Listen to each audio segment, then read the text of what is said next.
तो दोस्तों आज हम राजस्थान वन रक्षक एवं वनपाल के लिए 50 इंपॉर्टेंट प्रश्नों के बारे में बात करेंगे और ये सभी प्रश्न मोस्ट इंपॉर्टेंट सिलेक्टेड प्रश्न हैं और परीक्षा में आने लायक प्रश्न, इसलिए वीडियो में अंत तक बने रहे। तो चलो वीडियो को शुरू करते हैं। तो आपका पहला सवाल है कि लटकन आभूषण किस अंग का है? तो आपको याद रखना है यह है नाक का। ठीक है, नाक का कौन सा आभूषण है? तो लटकन आभूषण है। अगला सवाल है कि द्वितीय शताब्दी ईसा पूर्व में रचित गोसुंडी शिलालेख ब्राह्मी लिपि में है, यह किस स्थान पर है? तो यह कहाँ पर है? चित्तौड़गढ़ में है। ठीक है, कौन सा शिलालेख? गोसुंडी शिलालेख। अगला सवाल है कि पृथ्वीराज विजय के लेखक है, तो कौन है? जयानक। ठीक है, जयानक है जो पृथ्वीराज विजय के लेखक है। अगला सवाल है कि थेवा केला या थेवा कला प्रसिद्ध है, तो आपको याद रखना है यह प्रसिद्ध है प्रतापगढ़ में। ठीक है, कौन सी कला? थेवा कला। अगला सवाल है कि अलगोजा है, तो अलगोजा क्या है? एक वाद्य यंत्र है। ठीक, क्या? अलगोजा। अगला सवाल है कि बगोली सराय पंचलंगी खनन क्षेत्र किस खनिज के लिए प्रसिद्ध है? तो यह प्रसिद्ध है लौह अयस्क के लिए। ठीक है, कौन सा खनन क्षेत्र? बगोली सराय पंचलंगी खनन क्षेत्र। ठीक है, किसके लिए प्रसिद्ध है? लौह अयस्क के लिए। अगला सवाल है कि 1936 में बीकानेर प्रजामंडल की स्थापना कहाँ हुई थी? तो आपको याद रखना है यह हुई थी कलकत्ता में। ठीक है, कौन से प्रजामंडल की स्थापना? 1936 में बीकानेर प्रजामंडल की स्थापना कहाँ पर हुई थी? कलकत्ता में। अगला सवाल है कि जाम्बोजी के 29 नियम के पालनकर्ता कहलाए, तो क्या कहलाए? बिश्नोई। ठीक है, बिश्नोई कहलाए थे। क्या कहलाए थे? जाम्बोजी के 29 नियम के पालनकर्ता कहलाए थे। कौन? बिश्नोई। अगला सवाल है कि प्रथम राजपूत वंश जिसने मुगल सम्राट अकबर से विवाह संबंध स्थापित किए थे, तो आपको याद रखना है वह प्रथम राजपूत वंश था कछवा वंश। ठीक, कछवा वंश प्रथम ऐसा राजवंश था जिसने मुगल सम्राट अकबर से विवाह संबंध स्थापित किए थे। अगला सवाल है कि तालाबों निकाली गई नालियाँ है कहलाती हैं, तो आपको याद रखना है यह कहलाती है मोरी। अगला सवाल है कि सिंहथल में रामस्नेही संप्रदाय की स्थापना किसने की थी? तो आपको याद रखना है यह की थी हरिराम दास जी ने। ठीक है, हरिराम दास जी ने स्थापना की थी किसकी? रामस्नेही संप्रदाय की स्थापना, और ये कहाँ पर है? सिंहथल में। अगला सवाल है कि कोटा, बूंदी, बारा और झालावाड़ जिले और अन्य किस नाम से जाने जाते हैं? तो आपको याद रखना है यह जाने जाते हैं आड़ोती नाम से। ठीक है। अगला सवाल है कि राजस्थान राज्य का वर्तमान स्वरूप कब अस्तित्व में आया? तो आपको याद रखना है यह आया था 1 नवंबर 1956 को। ठीक है, राजस्थान राज्य कब वर्तमान स्वरूप में कब अस्तित्व में आया? तो आपको याद रखना है यह आया था 1 नवंबर 1956 को। अगला सवाल है कि वैवाहिक समस्याओं को सुलझाने हेतु उदयपुर में महाराणा सज्जन सिंह की अध्यक्षता में कब देश हितैषणी सभा का गठन हुआ? तो आपको याद रखना है यह हुआ था 2 जुलाई 1877 को। ठीक है। अगला सवाल है कि कौन सा जल दुर्ग, रुको इसको बड़ा कर देते हैं। तो अगला सवाल है कि कौन सा जल दुर्ग की श्रेणी में आता है? तो आपको याद रखना है यह आता है गागरोन। ठीक है, गागरोन दुर्ग है जो कि जल श्रेणी में आता है। अगला सवाल है कि BN रेऊ के अनुसार राजपूताना का भूला हुआ नायक कौन था? तो आपको याद रखना है यह था राव चंद्रसेन। ठीक है, भूला हुआ नायक कौन था? तो राव चंद्रसेन था। अगला सवाल है कि प्राचीन मारवाड़ मालानी शासकों का निवास स्थान रहा है, तो आपको याद रखना है निवास स्थान कौन सा है? जसोल। ठीक है, जसोल था जो प्राचीन मारवाड़ मालानी शासकों का निवास स्थान रहा है। कौन? जसोल। अगला सवाल है कि मंडोर जहां राज्य के पहले फुटवियर डिज़ाइन एवं डेवलपमेंट इंस्टीट्यूट का शिलान्यास किया गया है, वह कहाँ पर स्थित है? तो आपको याद रखना है यह स्थित है जोधपुर में। अगला सवाल है कि महाराणा प्रताप का अंतिम समय कहाँ बीता? तो आपको याद रखना है यह बीता था चावंड में। अगला सवाल है कि खरीदा पत्र किसे भेजा था? तो आपको याद रखना है यह भेजा था एक रियासत के राजा द्वारा दूसरी रियासत के राजा को। अगला सवाल है कि स्वाई जयसिंह ने कितने स्थानों पर वेधशालाओं का निर्माण करवाया था? तो आपको याद रखना है यह करवाया था 5 स्थानों में। ठीक है। अगला सवाल है कि राज प्रशस्ति किस स्थान पर अवस्थित है? तो आपको याद रखना है यह अवस्थित है राजसमंद झील की पाल पर। अगला सवाल है कि 1665 में मिर्जा राजा जयसिंह और शिवाजी के मध्य हुई संधि कहलाती है? तो आपको याद रखना है यह कहलाती है पुरंदर की संधि।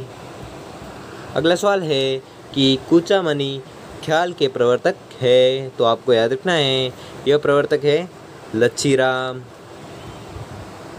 अगला सवाल है कि बनी ठनी संबंधित है? तो आपको याद रखना है यह संबंधित है किशनगढ़ शैली से। ठीक है। क्या संबंधित है? बनी ठनी। अगला सवाल है कि राज परिवार के बच्चों को स्तनपान कराने वाली औरतों को कहा जाता है? तो आपको याद रखना है यह कहा जाता है दाई। अगला सवाल है कि शेखावाटी क्षेत्र में गीदड़ नृत्य किस त्योहार के अवसर पर होता है? तो आपको याद रखना है यह होता है होली के त्यौहार पर। ठीक है। कौन सा नृत्य? गीदड़ नृत्य। अगला सवाल है कि राजस्थान उच्च न्यायालय में न्यायमूर्ति की नियुक्ति कौन करता है? तो आपको याद रखना है यह करता है राष्ट्रपति। अगला सवाल है कि राजस्थान विधानसभा की प्रथम महिला अध्यक्ष कौन थी? तो आपको याद रखना है यह थी सुमित्रा सिंह। ठीक है। सुमित्रा सिंह थी जो राजस्थान विधानसभा की प्रथम महिला अध्यक्ष थी। कौन? सुमित्रा सिंह। अगला सवाल है कि हरियाणवी नस्ल हेतु प्रसिद्ध मेला है? तो आपको याद रखना है यह मेला है जसवंत मेला। ठीक है। जो किसके लिए प्रसिद्ध है? हरियाणवी नस्ल के लिए। अगला सवाल है कि अंता गैस विद्युत केंद्र स्थित है? तो आपको याद रखना है यह स्थित है बारां जिले में। ठीक है। कौन सा विद्युत केंद्र? अंता गैस विद्युत केंद्र। अगला सवाल है कि सुनहरी कोठी किस जिले में स्थित है? तो आपको याद रखना है यह स्थित है टोंक जिले में। ठीक है। कौन सी कोठी? सुनहरी कोठी। अगला सवाल है कि मगरा चक्रीत अथवा बीकानेरी चोकला कहलाने वाली किसकी नस्ल है? तो आपको याद रखना है यह नस्ल है भेड़ की। अगला सवाल है कि एक ही आंदोलन का नेतृत्व किसने किया था? तो आपको याद रखना है यह किया था मोतीलाल तेजावत ने। ठीक है। मोतीलाल तेजावत ने एक ही आंदोलन का नेतृत्व किया था। अगला सवाल है कि यूनेस्को ने 2013 में राजस्थान के कितने दुर्गों को विश्व विरासत की सूची में शामिल किया? तो आपको याद रखना है राजस्थान के दुर्ग थे उसमें 6 दुर्ग जिसको यूनेस्को ने विश्व विरासत की श्रेणी में शामिल किया। अगला सवाल है कि जंतर मंतर जयपुर को यूनेस्को ने किस वर्ष विश्व विरासत सूची में शामिल किया?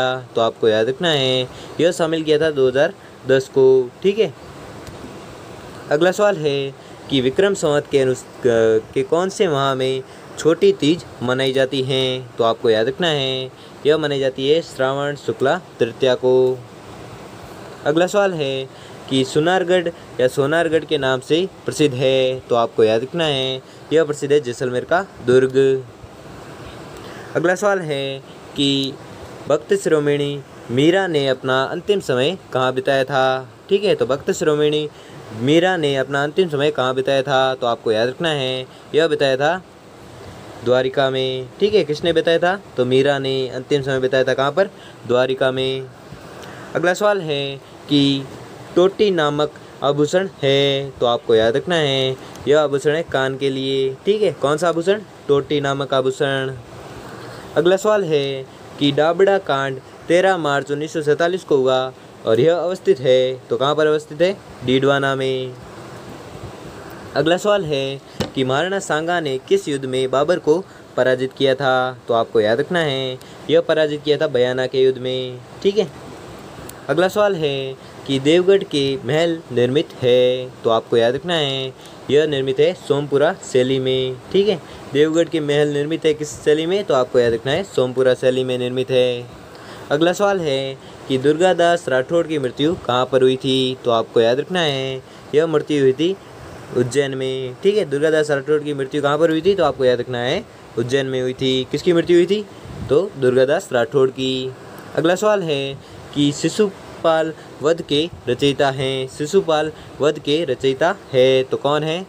तो आपको याद रखना है यह रचयिता है महाकवि माघ। ठीक है। महाकवि माघ है जो शिशुपाल वध के रचयिता हैं।